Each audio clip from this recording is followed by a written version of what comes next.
रीवा जिले में इन दिनों कड़ाके की ठंड और घने कोहरे ने जनजीवन को पूरी तरह प्रभावित कर दिया है। सुबह से लेकर देर रात तक छाया रहने वाला घना कोहरा लोगों के लिए बड़ी परेशानी बन गया है। दृश्यता बेहद कम होने के कारण सड़कों पर चलना जोखिम भरा हो गया है और आम जनजीवन अस्त व्यस्त नजर आ रहा है।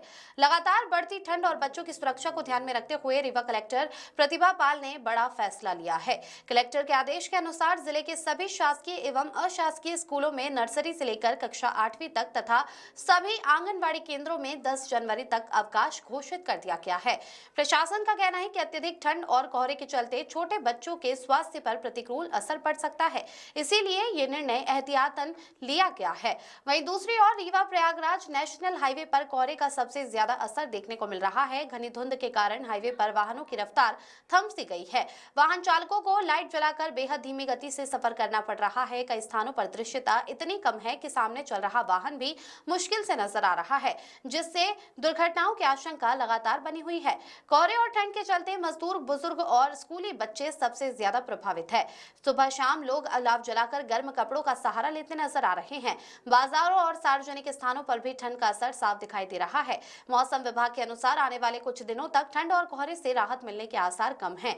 ऐसे में पुलिस और प्रशासन ने लोगों से अपील की है कि अनावश्यक यात्रा से बचें, वाहन चलाते समय सावधानी बरतें और सुरक्षा नियमों का पालन करें। अभी सभी की नजरें मौसम के मिजाज पर टिकी है कि कब तक रीवा जिले को इस कड़ाके की ठंड और घने कोहरे से राहत मिल पाती है।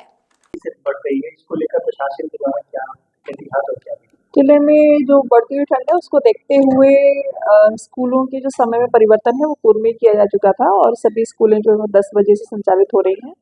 लेकिन जो टेम्परेचर है वो लगातार नीचे जा रहा है। इसी को देखते हुए कक्षा 1 से लेकर के 8 तक के और आंगनबाड़ी विद्यालयों के सभी शासकीय विद्यालयों के जो अवकाश हैं वो 7 तारीख से 10 तारीख तक दिए गए हैं।